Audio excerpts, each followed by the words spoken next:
ఉదయం అంటే మార్పు, రాత్రిపోయి వెలుతురు వచ్చింది, అజ్ఞానం పోయి జ్ఞానం వచ్చింది, అది శుభోదయం. అది ఇన్ని రకాలుగా అన్వయం చేసి తేగలిగిన వాడెవరు అంటే మహానుభావుడైనటువంటి గురువు. ఆ గురువు ఎవరు? శంకర భగవత్పాదులు. అందుకని ఆయన్ని నమ్ముకుంటే, వారికి నమస్కారం చేస్తే వారు మనకి ఇవ్వలేనిది లేదు. అంత ఇవ్వలేనిది లేదన్నమాట అన్వయమైన వారి యొక్క కీర్తికి హద్దుంటుందా? ఇంత కీర్తి సంపాదించారు అని చెప్పడం సాధ్యమా? అప్పుడు హద్దులేని కీర్తి విశాల కీర్తి. విశాల కీర్తయే నమః.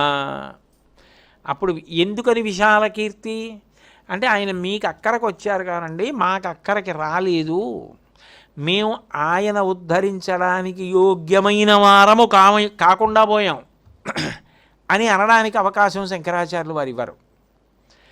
ఆయన ఉద్ధరించని వారు లేరు, ఆయన ఉద్ధరించని మార్గము లేదు.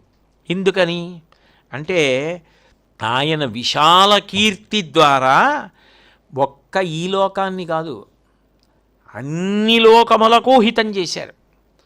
పైన స్వర్గలోకంలో దేవతలు ఉంటారు, వాళ్ళు అన్నం తినాలి. వాళ్ళకి అన్నం ఎక్కడి నుంచి వస్తుంది? విచిత్రం ఏమిటంటే, వాళ్ళ అన్నం మన చేతిలో ఉంది. మనం హవిస్సు పెట్టాలి. మనం యజ్ఞం చేసి హవిస్సు ఇచ్చామనుకోండి, దాన్ని హవ్యవాహనుడై అగ్నిహోత్రుడు పట్టుకెడితే దేవతలు తింటారు. అన్నాద్భవంతి భూతాని పర్జన్యాత్ అన్న సంభవ, యజ్ఞాత్ భవతి పర్జన్యో యజ్ఞ కర్మసముద్భవం, ఏవం ప్రవర్తితం చక్రం అనువర్తయతి హయ, అఘాయురింద్రియారామో మోహం పార్థ సజీవతి. మనం యజ్ఞం చేయాలి, ఆ హవిస్సు దేవతలు తింటారు. తిని వాళ్ళు సంతోషిస్తే వర్షం కురిపిస్తారు.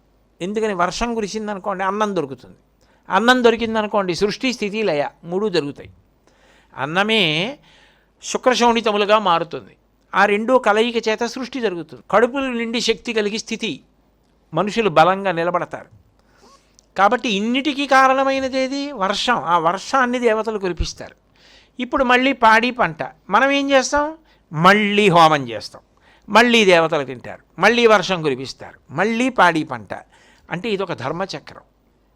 ఈ ధర్మచక్రం ఇలా తిరుగుతూనే ఉండాలి అంటే, దేవతలకి కూడా అన్నం అందాలి అంటే శాస్త్రం మీద నమ్మకం కలిగి యజ్ఞయాగాది క్రతువులు జరగాలి. ఒకప్పుడు ఆ యజ్ఞయాగాది క్రతువుల మీద వైముఖ్యం కలిగి నమ్మకం పోయి వాటిని చేయడం మానేసినటువంటి రోజుల్లో వేదమును ప్రమాణము చేసి మళ్ళీ ఉద్ధరించి లోకమంతటా యజ్ఞయాగాదులు జరిగేటట్టు చేసి దేవతలకు కూడా అన్నం దొరికేటట్టు చేసిన వారెవరు? అప్పుడు ఆయన ఒక లోకానికా సంతోషపెట్టినవారు? అప్పుడు ఆ కీర్తి ఎక్కడి వరకు పెడుతుంది? దేవతలు కూడా సంతోషిస్తారు, మాకు అన్నం పెట్టాడు రా మహానుభావుడు అంటారు కాదు. భూమి, నాకు భారం తగ్గింది, పాపభారం తగ్గింది, అందరూ ధర్మం పాటిస్తున్నారు, వేద ధర్మం ఎలా ఉందో అలాగే పరిపాలిస్తున్నారని భూమి సంతోషించిందా? అప్పుడు కీర్తి దిగంతముల వ్యాపించింది. వ్యాపించడానికి కారణం ఆయన సర్వలోక హితోత్సుగాయ నమః. ఒకళ్ళకి ఇక్కడున్న వాళ్ళకో, తన చుట్టూ కూర్చున్న వాళ్ళకో, 10 మందికో 15 మందికో, 3 సన్యాసులకో కాదు ఆయన చెప్పింది. ఆయన చేసిన కార్యముల వలన సమస్త లోకములకు హితము కలిగింది. ఆయన హితం చేయడంలో ఉత్సాహం అలాగే చూపిస్తూ ఉంటారు ఇప్పుడు. అంటే శంకరాచార్యుల వారిని నమ్ముకున్న వాడికి ప్రతిబంధకం ఆపలేదు, ఆ ఉత్సాహం అలాగే నడిపిస్తుంది. అది శంకరాచార్యుల వారి యొక్క